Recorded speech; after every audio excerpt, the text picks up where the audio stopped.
السلام عليكم. الحمد لله كفى وسلام على عباده الذين اصطفى.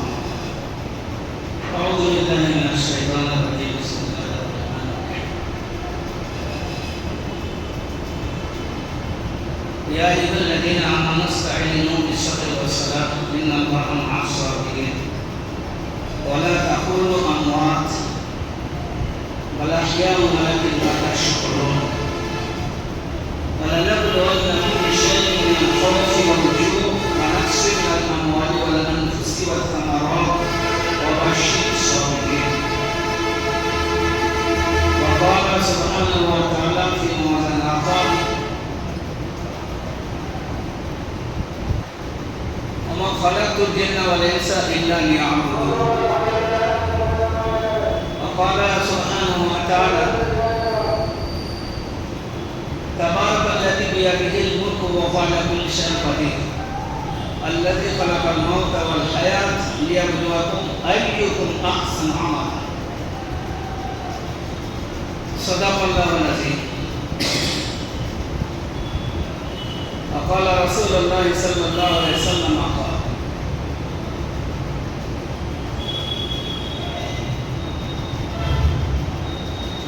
من رأى منكم منكرا فليغيره بيده فإن لم يستطيع فبلسانه فإن لم يستطيع فبقلبه وذلك آداب الإيمان أو كما قال عليه السلام.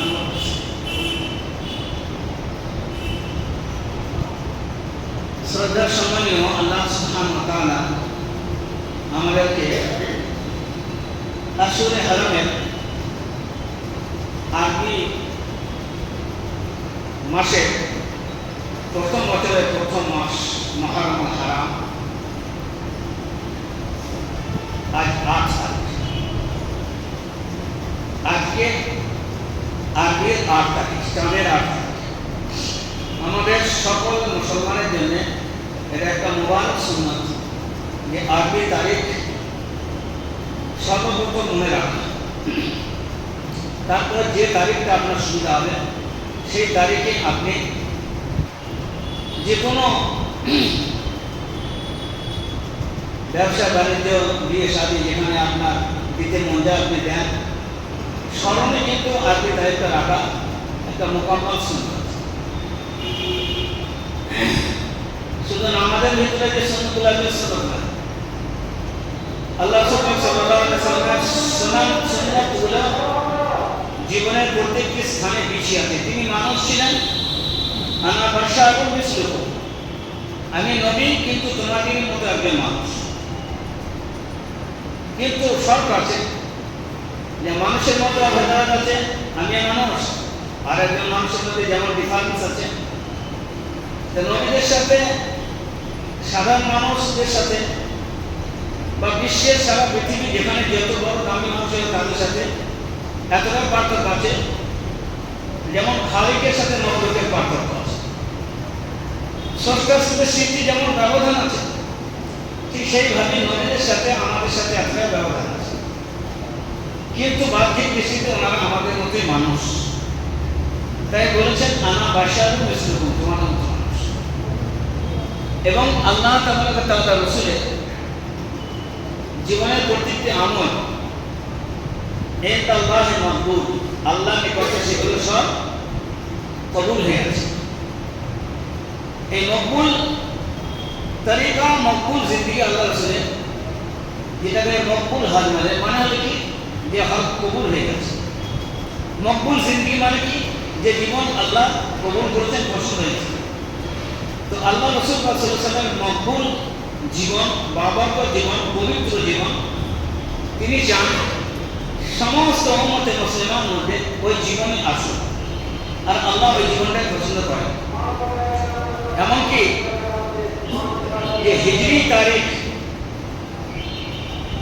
আমরা যেখান থেকে পেয়েছি, আল্লাহ রাসূল সাল্লাল্লাহু আলাইহি ওয়াসাল্লামের হিজরত কালের সময় একে হিজরি বলে। হিজরত থেকে হিজরত হলো নিজের দেশ মক্কা থেকে যখন উনি ছেড়ে চলে যাচ্ছিলেন মদিনায়, তাকে হিজরত করা হয়। অর্থাৎ এখানে জায়গা ছেড়ে দিয়ে অন্যত্রে চলে যাওয়া দিনের খাতিরে। তা থেকে যে হিজরি, এই হিজরি আর এই আরবি মাসের তারিখ মাস, এটা আমাদের জন্য একটা খুবই পছন্দনীয় সুন্নত। তো এই আজকে হলো 8 তারিখ, আগামীকাল 9 তারিখ, রবিবার 10 তারিখ। তো আল্লাহ রাসূল সাল্লাল্লাহু আলাইহি ওয়াসাল্লামের নির্দেশনা আছে। আল্লাহ রাসূল সাল্লাল্লাহু আলাইহি ওয়াসাল্লাম যখন দুনিয়া থেকে বিদায় নিচ্ছেন, তখন কিন্তু এই কারবালার যে ঘটনা ইমামে হোসেন রাদিয়াল্লাহু তাআলার সাথে হয়েছে, এটা একটা এমন জিনিস যে এটাই মহরম, আর এটাই সবকিছু অনেকটা মনে মনে করে, বা এটাই তুলে ধরে, এটাকে নিয়ে গাবায়।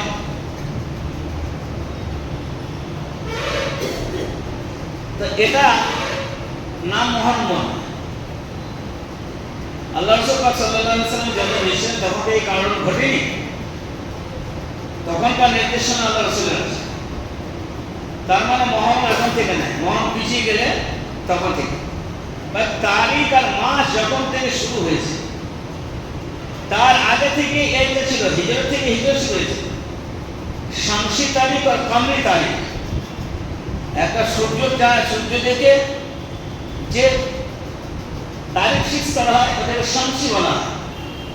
আর কামরি তারিখ চন্দ্র মাসের তারিখ, যেটা আমরা করি, আমার রাসূল করেছেন, সেটা হলো কি চাঁদের তারিখ, যাকে ইসরি বলা হয়, খ্রিস্টাব্দ বলা হয়।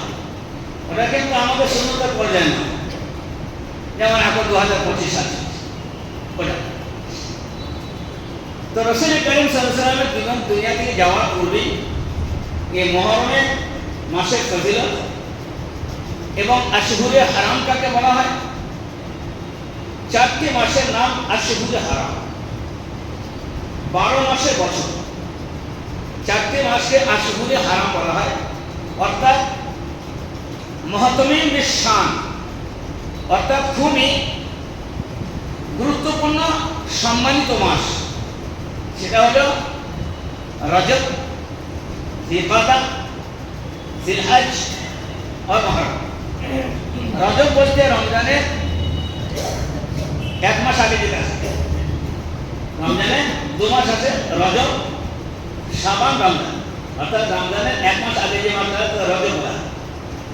এই রজবের 25 তারিখে বিশ্বনবী সাল্লাল্লাহু আলাইহি ওয়াসাল্লাম মিরাজ করেছিলেন। এই মাসটা আর 3টে মাস, জিলকাদা, অর্থাৎ রমজানের পরে যে মাস আছে ওটা জিলকাদা, জিলকাদার পরে হচ্ছে জিলহজ, যেটা হাইসাবরা হজ করতে যান, হজের মাস, যেটাকে আমরা কোরবানি করে দেন। আর তৃতীয় যেটা রানী আছে, এটা হলো মুহররম হারাম। শাহর শব্দের অর্থ হলো একটা মাসকে শাহর বলা, আর আশহুর বলা হয় শাহরের জমা, বহু বছর। এই 4টি মাসকে আশহুরে হারাম বলা হয়। এই 4টি মাসে মহতমে সম্মানিত মাস। যেরকম হারাম শরীফকে কাবা ঘরকে হারাম শরীফ বলা হয়, কাবাকে কাবা বলা হয়, আবার হারাম শরীফও বলা হয়। আর এই হারামের তাসনিয়া নিয়েছে হারামাইন শরীফাইন বলা হয়, অর্থাৎ কাবা এবং মদিনা দুটো ঘরকে হারামাইন শরীফাইন বলা হয়। এই হারাম মানে তো হারাম, এই ঘরের নাম হারাম কেন হলো? হারাম মানে যেটা আপনার খারাপ জিনিস, নাজায়েজ জিনিস, তাকে হারাম বলা হয়। যেমন মদ হারাম, সুদ হারাম, নাপাক, গালাজাত, এগুলো হারাম, ইত্যাদি ইত্যাদি। তা হারাম শরীফে যাচ্ছে, এটা আবার কেমন কথা? কাবাকে হারাম বলা হয়। হারাম বলে মাহরুম মুরাদ, হারাম বলে মাহরুম মুরাদ। কথা আছে, যে পুকুরে পানি খায় না সে পুকুরে পাড়ে যায় না। তো ওর মানটা কি হবে? তার সাথে কথা যেমন ঝগড়া হয়, তা আমাদের বলা হয় যে আরে ওর সাথে কথা বলবো না। তারপর কি বলে, যে পুকুরে পানি খায় না, সে পুকুরে পাড়ে যায়।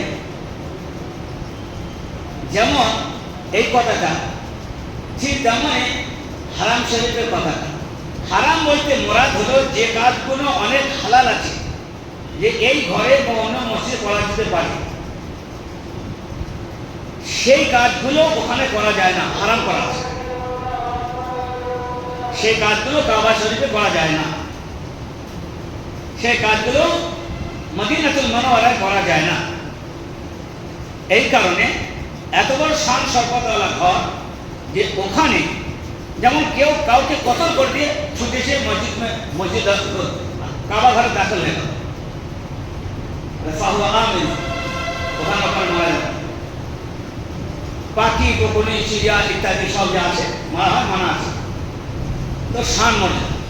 তা বলা হচ্ছে আসলে হারামের মাসের নাম হলো, যে প্রবীণ জামানায় ছিল, যুগে ছিল, যে বেধর্মীরা যদি নিজেদের মধ্যে কোনো জাতির সাথে যাতে মারামারি করতো, তা ওরাও এই মাসটায় উত্থাপন হলে পরে, চলে এলে পরে স্টপ। কি ব্যাপার? আসলে হারাম চলে এসে যত বড় ঝগড়া হোক, এরা কারা করতে শুধু মুসলমান না, যারা অমুসলিম তাদের প্রথা আছে। এই মাসে একটা মান, আর ইসলামের 4টে মাসের ডিমান্ড আছে। আর এটাই কথা যে মহরম মাস, জিলহজ মাস, জিলকাদা মাস আর রজব মাস, এই 4টে মাস প্রাধান্য দিকে। রমজান মাসের সম্মান আছে, ওটা কারোর বিষয়, কিন্তু এই মাসটা বছরের প্রথম এবং সম্মানিত মাসের মধ্যে পড়ে।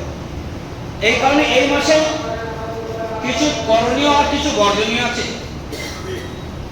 এই মাসে করণীয় বর্জনীয় যেটা হবে, সেটা টার্গেট আর চোখ শুধু ওইদিকে যাবে না, 10ই মুহররম, কারবালা, হাই হোসেন, ওইটা নয়।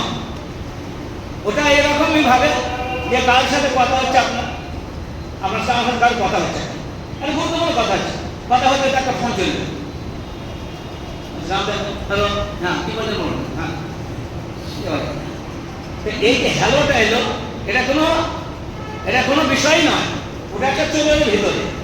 দুটো জিনিস চলছিল, আকর্ষণের মধ্যে একটা জিনিস চলছিল, ওই দুটোর মধ্যে একটা হঠাৎ করে কোনো জিনিস চলে এলো, দিয়ে এই দুটো ছেড়ে দিয়ে ওইটাকে টেনে ধরাম নির্বল, ওটা নয়। যে একটা বিষয় ভাইটাল জিনিসে আলোচনা চলছিল, মধ্যেখানে একটা ফোন চলে ফোন চালিয়ে বেড়াতে ওনা ফোন দিয়েছে কি হবে, এটা বিষয়টা ওইটা, ওনা ওইটা ধরো, হায় হায় মহরম আগে দিয়ে আসছে, শেষ করে আসতে চলবে। এখন একটা দিন হবে, হয়নি, সেগুলো হবে। 10ই মুহররম কিয়ামত হবে, আর 10ই মুহররম শুরু হয়েছে। 10ই মুহররমে কত ঘটনা ঘটেছে, হাজারো ঘটনা ঘটেছে। তারপরে আল্লাহ রাসূল সাল্লাল্লাহু আলাইহি ওয়াসাল্লাম রোজা রাখা, যেটা উনি বলতে গিয়েছেন, এই রোজাটা 10ই মুহররমে একটা নয়, দুটো রাখলে, দুটো না রাখলে একটাও না। কেন? খালিফুল ইয়াহুদ আর নাসারা, ইহুদি নাসারাদের যেন সমন্বয় না হয়, রোজা রাখার ক্ষেত্রে যেন সমন্বয় না হয়, বরং আমরা ভিন্ন থাকবো। আমাদের ধর্মীয় কালচার যেমন, তার সাথে সেরকম চলবো। আমরা কাউদের মতো হয়ে চলবো না, কেউ আমাদের মতো হয়ে চলতে পারে, সেখানে আমাদের রাখবে, দুধ রাখবে, না বাবা রাখবে না, সেও ভালো, কেন ওদের সমন্বয় যেন না হয়ে যায়। এতটা আমাদেরকে পার্থক্য বুঝতে। এই 10ই মুহররমে আল্লাহ রাসূলের দুটো রোজা রাখা, এটা গুরুত্বপূর্ণ বিষয়, যেগুলো আল্লাহ রাসূল বলে গিয়েছেন। তারপরে বলেছেন যে এই মাসে 10ই মুহররমে একটু খেলে 10 তারিখে, যেটা দুটো রোজা রাখা, তা 10 তারিখটা রোজা অবশ্যই হচ্ছে, হয় 9-10 হবে, না 10-11 হবে, তা 10টা অবশ্যই। আর 10 তারিখটাই বলেছেন যে সুযোগ হলে, পারলে পরে অন্য দিন তারিখ থেকে আজকে নিজের পরিবারের মধ্যে একটু খাবার দাবারের মধ্যে সচ্ছলতা বা কোয়ালিটি একটু ভালো করলে ভালো হয়। আল্লাহ এই বরকতে সারা বছর ওই খানার ফয়সালা করে দেবেন। নিজের খাবার, পরিবার পরিজনের সঙ্গে যে খরচা করা হয়, সেটা একটু মাত্রা বাড়িয়ে, একটু যে পরিমাণ ভালো করা হয়, ওই দিনটা লক্ষ্য করে একটু ভালো খাবার করা, এটা আল্লাহ রাসূল সাল্লাল্লাহু আলাইহি ওয়াসাল্লামের পবিত্র সুন্নাত থেকে ইশারা করা হয়েছে হাদিস। এখন রোজা রাখতে বলছেন একদিক দিয়ে, আর ভালো খাবার তো রোজা রাখতে হবে। তাই রোজা রাখতে বললে তো আল্লাহ রসুল না দিয়ে এখানে আন্দাজ কথা বলে দিলেন, ওই দিন তো শরবত খাওয়া দিন, তাই রোজা রাখতে বললি শরবতটা কম খাবে, ইফতার করে খাবে, শরবত ইফতার করে খাবে। এ সব নাস্তা নাস্তা খেয়ে পাচ্ছি দুপুরবেলা। হ্যাঁ, খিচড়ির কোনো ব্যাপার নেই, কোনো নির্ধারিত খাবার নাই। কথা এতটুকু আছে হাদিসে, খাবারের মধ্যে একটু স্বচ্ছতা, খাবারের মধ্যে একটু ভালো পাইলে ওটা ফরজ নয়। দ্বিতীয় হলো যে এই দিনে যে রোজা রাখা হবে, সেই রোজাটা কিন্তু পিছনে জামানায় ফরজ রোজা, রমজান মাসে রোজাটা যে ফরজ হওয়ার আগে এই রোজাটা ফরজ ছিল, 10ই মুহররম রোজা ফরজ ছিল। তো এই ফরজটা, এই ফরজের দ্বারা এই ফরজটাকে সাকিব করা হয়েছে, অর্থাৎ মিটিয়ে দেওয়া হয়েছে। তো ফরজ নাই, কিন্তু এই রোজার ফজিলতটা ফরজের যেমন ছিল ওই রকমই রাখা হয়েছে। রোজা নফল হয়ে গেছে, কিন্তু সওয়াবের দিকটা ততটাই আছে যেমন রোজা ফরজ ছিল যখন তখন যেমন ছিল। সেই জন্য যে দুটো রোজা রাখবেন, 1 বছরের গুনাহের সগীরা আল্লাহ মাফ করবেন। এই জন্য দুটো রোজা খুব ভাইটাল, আমরা রাখবো ইনশাআল্লাহ। তারপরে এই মাসে যে একটা ঘটনা ঘটে গেল, বলুন দুটো জিনিসের মধ্যে একটা জিনিস চলে গেল, সেটা হলো হঠাৎ করে কারবালার একটা ঘটনা ঘটে গেল। কারবালার ঘটনা কি ঘটলো? আল্লাহ রাসূল পাক সাল্লাল্লাহু আলাইহি ওয়াসাল্লাম জামানায় দুনিয়ার মধ্যে থাকাকালীন ওই প্রথম খলিফা, প্রথম বাদশা বিশ্বনবী সাল্লাল্লাহু আলাইহি ওয়াসাল্লাম, ওনার দুনিয়া থেকে যাওয়ার পূর্বে ঘোষণা দিয়েছিলেন যে ইয়ামুর আবু বকর, যারা অন্তিম শয্যায় শায়িত আছেন, কথা ভালো করে বলতে পারছে না, তা তখন ইশারা করছেন, মা আয়েশার কোলে মাথা আছে, বিশ্বনবী সাল্লাল্লাহু আলাইহি ওয়াসাল্লাম বলছেন ইয়ামুর আবু বকর, আবু বকরকে খবর দাও। তো কি করবে? তা বলে ঈশার নামাজের টাইম পার হয়ে যাচ্ছে, সাহাবায়ে কেরাম মসজিদের মধ্যে আসেন, আর সবাই অপেক্ষমান যে আল্লাহ রাসূল ঈশার নামাজ পড়ান। কিন্তু আল্লাহ রাসূল সাল্লাল্লাহু আলাইহি ওয়াসাল্লাম বলছেন আমি আর উঠতে পারবো না।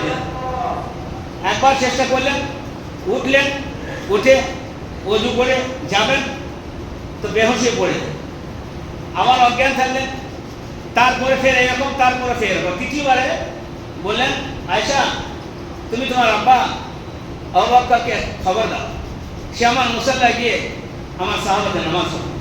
এই মুসাল্লা দেওয়া মানে হলো খলিফা, খেলাফত দেওয়া। তদানীন্তন যুগে বাদশায় খলিফা হয়েছে আর খলিফায় বাদশা। এখন এটা ইসলামিক মামালিক, ইসলামিক কান্ট্রিতেও এটা লোক পেয়ে গেছে, বাদশা আলাদা হয়ে গেছে আর ইমাম আলাদা হয়ে গেছে। তাহলে সেটা হারামিপনা করবে, এই জন্য ও তো আর বাদশা ওই ইমাম হবে না, আর ওর পেছনে কোনো নামাজও পড়বে না, ও তো হারাম করে ওর পেছনে নামাজ পড়বে। আর ইমামকে অত শক্তি দেওয়া হবে না, তাহলে ওর হারামিপনা চলবে না। ইমামের জায়গাটা ইমামকে ছেড়ে দিচ্ছে আর শক্তিটা নিজের হাতে রাখছে। যে জাতির মধ্যে এই ধস ধরবে, তা সেই জাতিকে আল্লাহ তাআলা লাঞ্ছিত পদদলিত যে না করবে, কোন জাতি করবে? ইমামতি করার মানে তাকে তুমি ইমামতির ক্ষমতা তাকে দিচ্ছ, আর দেশের মাল আর দৌলত আর সম্পদ হ্যাঁ তসরুপাত করছো, হুকুমত তার ফোর্সের তার রাজশক্তি সব তার হাতে। কিন্তু এটা ছিল পরে, হলো আগে ছিল। যাই হোক, আল্লাহ রাসূল পাক সাল্লাল্লাহু আলাইহি ওয়া সাল্লাম বলেন, আবু বকর ওমরকে বললেন, ওমরের পরে আলী, আলীর পর ওসমান, ওসমানের পরে এবার কে আসবে? আমিরা মাবিয়া রাদিয়াল্লাহু তাআলা আনহু জামানায় পরে এই কারবালার ওয়াকিয়ার ঘটনা সামনে আসে। সেটা এইভাবে, মাবিয়ার ছেলে হলে ইয়াজিদ, আখলাক চরিত্র খুব একটা, ক্যারেক্টার দিয়ে খুব একটা প্রশংসনীয় নয়, কিন্তু বেরেন বুদ্ধি, রাজত্ব চালাবার একটা উপযুক্ত। আমার যা আছে না, উটুনে যে ফুটুনিটা বেশি, মামার কথা বলে, হ্যাঁ, তা উটুনিটা ছিল না, ফুটুনটা বেশি। তা ওনাকে সিদ্ধান্ত করা হলে মতান্তর ঘটে, সেই জামানায় মদিনাতুল মুনাওয়ারায় বিশিষ্ট জামাত, সাহাবীদের জামাত মজুদ আছে। তার মধ্যে নামাজে রসুল হযরত ইমাম হুসাইন রাদিয়াল্লাহু আনহু ছিলেন। যে কোনো প্রকারে অনেকেই মেনে নিলেন, যে কোনো প্রকারে অনেকেই মেনে নিলেন, কিন্তু ইমাম হোসেন যিনারা সারা পৃথিবীতে ন্যায় ও নিষ্ঠা বীজ বপন করে গিয়েছেন যুগে যুগে, যিনাদের রক্তের মধ্যে জিনিস আছে, তিনি এবং তেনার কিছু মান্যওয়ালা বলে উত্তরসূরি হিসাবে ফয়সালা করলে অসুবিধা। বাপের রাজত্ব চালাবে বেটা, এখানে এটা হয়ে পড়ে গতানুগতিকভাবে এমন একটা পর্যায়ে পৌঁছাবে, সেখানে দেখা যাবে যে ভালো মানুষ আছে, বুদ্ধিমান আছে, পরেজগার আছে, হাই র্যাঙ্কের ওলি আল্লাহ আছে, তাদেরকে ছেড়ে দিয়ে তারা তাই সেই কাজটা করবে। গাদ্দার নাসির যেটা বলে, উনি এটা বলে কুফাবাসীরা, যাকে আমরা দ্বিতীয় ভাষায় শিয়া বলি, আর বললে রাগও হয়, ওদের বললে রাগও হয়, কিন্তু করার কিছু না। কুফিদের জন্য ইমাম হোসেন বলেছিলেন যে লানাত হবে কুফিবাসীর আল্লাহ তাআলা। আমার কথা না, 150টা চিঠি লিখেছিলেন কুফিরা, কুফাবাসী 150টা চিঠি লিখেছেন যে আমরা আপনাকেই চাই। এই যে এজিদ, এর রাজত্ব আমরা চাই না। কেন? এনার জীবন ব্যবস্থা আমাদের পরিপূর্ণ আমরা তৃপ্তি পাই না। আমরা আপত্তিকর জীবনযাপন বলে মনে করি। আপনি হলেন নামাজে রসুল, আপনি হলেন সৈয়দ বংশ, আপনার নানা সরওয়ারে দো নয়, আপনার মা খাতুনে জান্নাত, আপনার আব্বা এমন একটা ব্যক্তি শেরে আলী, যার লাকাব, এই বংশ থাকতে অন্য কাউকে আমরা মেনে নিতে পারি না।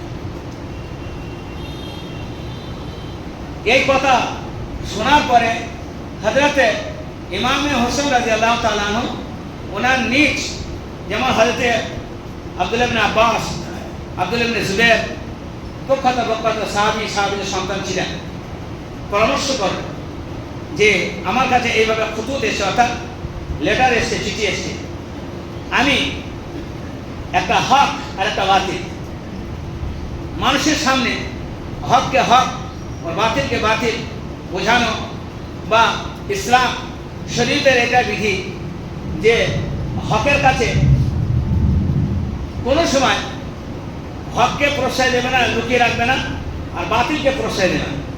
বাতিল বাতিল, হক হক। কোরআন বলছে কুল জাআল হক ওয়া যাহাকাল বাতিল ইন্নাল বাতিলা কানা যাহুকা। সুতরাং আল্লাহর জমিনে ইনসাফ সহি হবে, উপযুক্ত মানুষ হবে, এটাই হলো শরীয়তের বিধান। সে যদি স্বৈরাচারী করে আর এরকমভাবে গণতন্ত্রকে রাজতন্ত্রে পরিণত করতে চায়, তাহলে আমি হোসেন বেঁচে থাকতে কিয়ামতের দিনে আমি জবাব দিতে পারব না।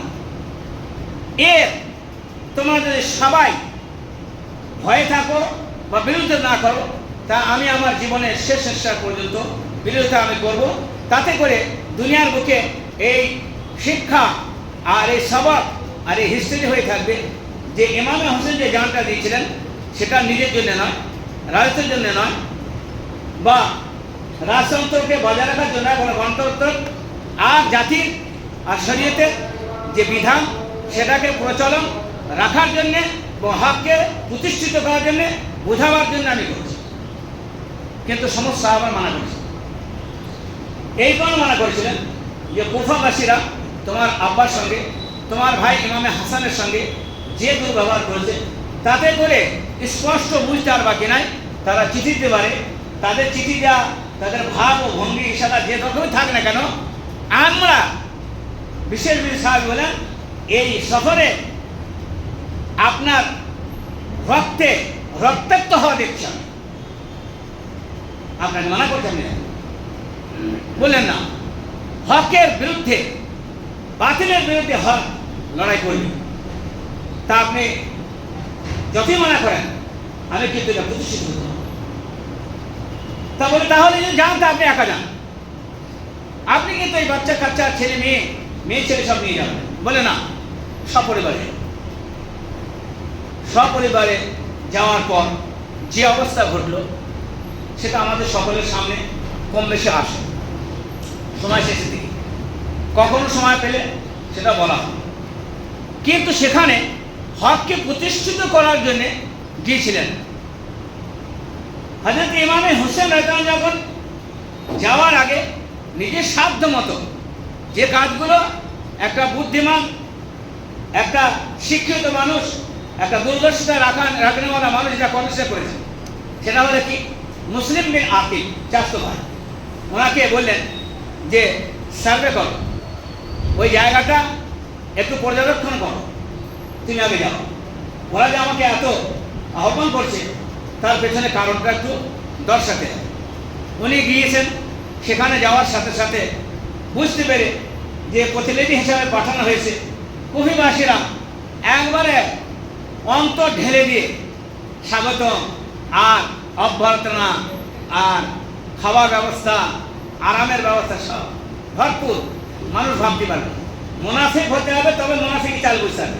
এই জন্য মমিন ভোলাবালা হয়। মমিন কি হয়? হাদিস আগের মধ্যে আছে ভোলাবালা এই জন্য না যে হিসাব জানে না। মমিনের মধ্যে মুনাফিকি হারাম করে থাকে না। যে প্রকৃত মমিন হয় তার মধ্যে ভোলাবালা এই জন্যে যে একটা চাল চালবে, সেই চালটা চালতে গেলে যে তার ব্রেনটা খারাপ হতে হবে, তার মাইন্ডটা খারাপ হতে হবে, তার ক্যারেক্টারটা খারাপ হতে হবে, সে একটা থার্ড ক্লাসের লোক হতে হবে, তবে তার খারাপ দিকে ব্রেনটা যাবে। ওই খারাপ কাজ করবো, এই ব্রেনটা যাওয়ার জন্য খারাপ হতে হবে, খারাপ চিন্তা থাকতে হবে। একটা মুমিনের যখন ভালো চিন্তা, ভালো পথ, ভালো মত বিচারে, ও খারাপটার অপশন ব্রেনের মধ্যে আসে, সে খারাপটা ভাবতে পারেনি। ওদের মধ্যে খারাপ আছে, আগে কি করবো আগে ভাবা আছে। ওনাকে যথেষ্ট মেহমানদারি করানো হলো, আর উনি মেহমানদারি করলেন। তারপরে বললেন উনি আহ্বান করছেন। উনি একটা চিঠি লিখেছেন, তখন তার ফোন ছিল না। বললেন যে জায়গায় আমি অবস্থান করছি সব দেখছি আপনার ভক্ত অপেক্ষায়, এবং আপনার আগে আসার আগেই 12,000 তো আমার হাতে বাইর হয়ে গেছে। বলেন কি? বলে হ্যাঁ, আপনার নামে মুসলিম বিন আকিল মানে আমার হাতে 12,000 এ পর্যন্ত বাইর হয়ে গেছে। তাহলে তো সত্যিকারী ব্যাপার, তাই জানতে হবে। ইনি যখন রাস্তার মাঝে বার হয়ে চলেছেন মদিনা থেকে, যখন কারবালার প্রান্তরে পৌঁছাবার আগে খবর পাচ্ছেন যে মুসলিম বিন আকিলকে শহীদ করে দেওয়া হয়েছে। যারা ওখান থেকে বার হয়ে গেল, অনেকে শহীদ করে দেওয়া হলো। অনেক ব্যাকগ্রাউন্ড আছে, মোট কথা শহীদ করে দেওয়া হলো। এই খবর যখন পৌঁছে গেছে, কোনো কারণে হয়তো ইমামে হোসেনের কারণে পৌঁছে গেল যে আমি তো মাঝ রাস্তায় চলে এসেছি কাছাকাছি, আর এদিকে আমার ভাইকে শহীদ করলে কেমন ভালোবাসা হলো। তখন বললেন আচ্ছা মুনাফিকাত হচ্ছে, ঠিক আছে। ওই কারণে উনি পরামর্শ করলেন সঙ্গীদের নিয়ে যে এখন আমরা কি করতে পারি। যা পরিস্থিতি দেখা গেল যে একটা ভুল চাল ছিল, তাহলে এখান থেকে ফিরে যায় ভালো না। মুসলিম বিন আকিলের একটা নিজের ভাই ছিল, ইমামে হোসেনের সঙ্গে আসছেন। উনি বললেন হুজুর বেয়াদবি নেওয়া হয় একটা কথা বলবো। কি বলুন? বলে আমার ভাই শহীদ হয়ে গেল, আর আপনি এখান থেকে ফিরে যাবেন। আমার ভাই তো শহীদ হয়ে গেল, আপনি এখান থেকে ফিরে যাবেন, কেমন হবে? যখন এসছি তা জেহাদি করতে হবে তার সাথে, আপনি ফিরে যাবেন না, কোন ধরনের কথা? আপনি ফিরে যাবেন তা আমি একা আছি। বলে তাহলে তো যেতে দোস্ত বলবো যে ওয়াকিয়া কারবালার ঘটল তার নির্যাস সারাংশ যা কিছু হয়েছে, ইমামে হোসেন 12,000 সৈন্যের সাথে 3.5 ঘন্টা থেকে 4 ঘন্টা একা জিহাদ করেছে। আর কত জনার যে হালুয়া ঢিলা করেছে তা ঠিক নাই, তোলপা। তারপর তলোয়ার মাটিতে পুঁতে বললেন নামাজের ওয়াক্ত হয়ে গেছে, নামাজটা পড়ে। ইমামে হোসেন নামাজ পড়তে যাচ্ছে, নামাজ পড়ে অত নামাজ পড়তে দেবে না। তো ইমামে হোসেন বললে জীবনের শেষ মুহূর্তে চাওয়ার সময় হয়ে গেছে, নামাজ কাদা করে গেলে অসুবিধা। তার তলোয়ার রেখে দিয়ে নামাজে নিয়ত করেছে, তো নামাজে নিয়ত করে সিজদায় যখন গিয়ে চিন্তা অবস্থায় মাথা কাটা গেছে, তখন পর্যন্ত উনি জেহাদে যে আপনার চালু ছিল 12,000 সৈন্য, 6 থেকে 12,000 সৈন্য, আমি একা 3.5 ঘন্টা তরবারি দিল। কোনো বাপের ছেলে হেমত হয়নি কাছে আসা, কত জনার মাথা কেটে একদম দ্বিখণ্ডিত করতেছে, তোলপাড় করছে, কিন্তু নামাজ বক্তকালে তা ওই আপনার যেটা বলে বুঝদিন নামাজ কাফের, তাদেরকে এইভাবে নামাজ অবস্থায় আপনার শহীদ করেছে। ইমাম হোসেন বলেছেন, না मस्जिद ना मंदिर में ना बैतुल्लाह के दीवार के साए में नमाज इसका आधा होती है तलवारों के साए में। घुमसान की लड़ाई और तलवार चल रही है, खून के फुहारा है और नमाज आधा हो रही है। ये सबक देके जाए मुसलमान कि जान तो जा सकती है मगर नमाज नहीं जा सकती। আমার তো সব লুটে নাও, নামাজ ইমান সব চুলিয়া, বগলে মদের বোতল, মাথায় টুপি, হায় হোসেন হায় হোসেন। যদি হয়তো আমার জামানা হতো একটা কুত্তার বাচ্চাকে ধরে খাটি থর পর্যন্ত করার দরকার ছিল। কি করার দরকার ছিল? কি করে এটা মুসলমান? হ্যাঁ, খিচড়ি, সেখানে পানি রসে খিচড়ি মারছে, কোন হাদিসে দেখছিস? খিচড়ি তো ভাত তৈরি করেছিল, ওখানে তো কারবারের পানি পানি সবাই জানে, পানি পায়নি, ও খিচড়ি কোথেকে পায়? ও শরবত কোথেকে পায়? হারাম কর, তুই যে বাবার অনুসরণ করেছিস তো পানি পায়নি, পানি পানি তুই বলছিস, শরবত পাচ্ছে তুই কোথেকে পেলি? খিচড়ি কে পেলি কোথা? সে তো খিচড়ি খাওয়া পায়নি, সেটা তো অনাহারে কি উল্টো গঙ্গা বহতি হয়। এই জন্য আজ পরিস্থিতি আমাদের এত গুমসা। আল্লাহ বুঝার তৌফিক দান করুন। ওয়াকিল দাওয়ানা।